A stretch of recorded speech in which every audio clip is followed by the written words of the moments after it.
ওটা আলাদা পুরো অনুভূতিটা, ওটা কিছুতেই পূরণ হয় না। ওটা কোনোদিনও ওই বেঁচে থাকতে আর পূরণ হবে না।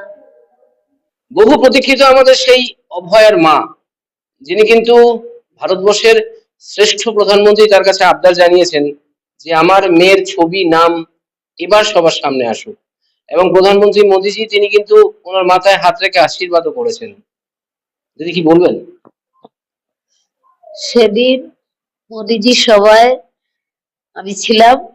মোদিজি আমাকে, আমি নমস্কার করতে গেছি, তখন আমার হাত ধরে আর কি হাতেই প্রণাম করলেন, আমিও প্রণাম করলাম, তারপর বসলাম। বসলে আমাকে বললেন, আপনি তো অনেক সাহস দেখিয়েছেন, প্রচার কেমন চলছে? বাংলাই বললেন। আমি বললাম, ভালো চলছে।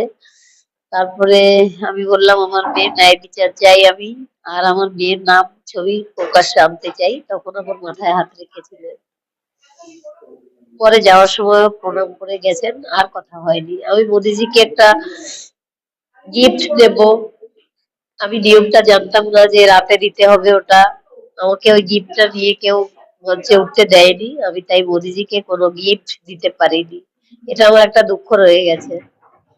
ভারতবর্ষের সর্বশ্রেষ্ঠ প্রধানমন্ত্রী, যশস্বী প্রধানমন্ত্রী নরেন্দ্র মোদীজি, তার মঞ্চে আপনি উঠেছেন, তার সাথে কথা বলেছেন, তিনি আপনার মাথায় হাত রেখেছে এবং আপনাকে সে প্রণামও করেছে।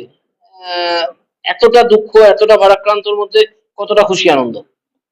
খুশি আনন্দ ওগুলো আমার জীবনে আর আসবে না।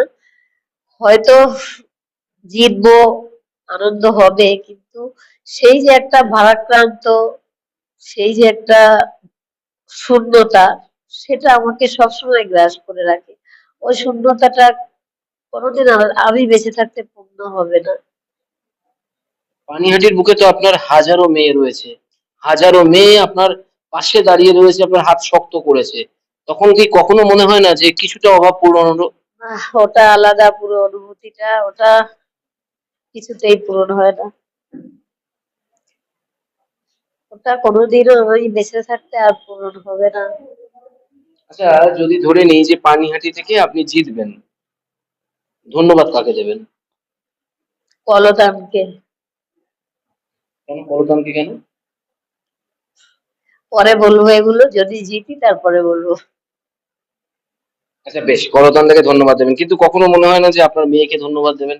সে তো অবশ্যই। আমার মেয়েকে, আমি যদি জিতি আমি মেয়েকে জড়িয়ে ধরে কাঁদবো আগে, অনেক কাঁদবো ওকে জড়িয়ে ধরে। আমি জানতাম না সত্যি ওর মধ্যে এত প্রতিভা ছিল, এত ক্ষমতা পাওয়ার ছিল ওর মধ্যে। 14 তারিখ যেদিন রাত দখল, যেদিন আমরা লাইভে ছিলাম ঘরে বসে, সেদিন আমি আমার মেয়ের সত্যি ফটোটা জড়িয়ে কেঁদেছিলাম যে তুই আমার কাছে ছিলি, কিন্তু তোর যে এত ক্ষমতা আমি মা হয়েও বুঝতে পারিনি। তুই সারা বিশ্বকে নাড়িয়ে দিয়ে গেলি, তুই সারা বিশ্বকে একটা মানে মানসিক যে দৃঢ়তা, সেটা জাগিয়ে দিয়ে গেলি মানুষকে। আমরা তো দেখিনি মানুষ এভাবে প্রতিবাদ করে। মানুষের, আমরা তো বাঙালি প্রতিবাদ করতেই ভুলে গেছে। সরকার যেভাবে দুর্নীতি ভাবে চালায় আমরাও সেইভাবে চলি, এই আমাদের বাঙালি হয়ে গেছিল।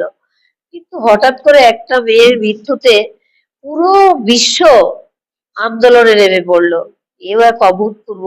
যেমন ইস্ট বেঙ্গল, মোহনবাগান, মোহামেডান সব এক সুরে উই ওয়ান্ট জাস্টিস করে গেয়েছিল। তারপরেও আমরা, এখনো আমার মেয়েকে কেউ ভোলেনি, সবাই মনে রেখেছে। আর যতদিন পৃথিবীতে চন্দ্র সূর্য থাকবে কেউ ওকে ভুলবে না কোনোদিন। একটা কথা ভীষণ জানতে ইচ্ছা করছে, জানি না আজকে দিনে এই কথাটা জানতে চাওয়া সঠিক কতটা। আচ্ছা, ছোট করে যদি বলেন আপনার মেয়েকে চলে যেতে হলো কেন, যদি ছোট করে বলেন। আর যে করে দুর্নীতির বলি হয়েছে আমার মেয়ে।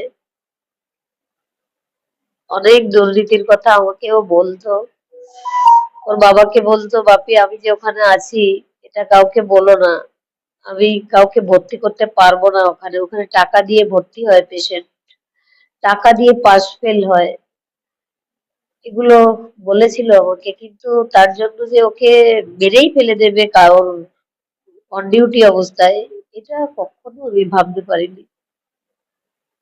দুর্নীতির জন্যই আমার মেয়েকে মেরে ফেলা হয়েছে।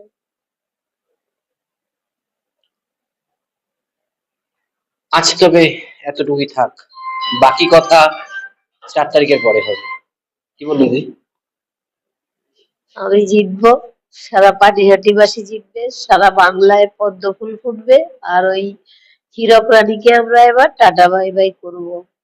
কারণ বাংলার মানুষ আর পাচ্ছি না আমরা সহ্য করতে, সত্যি।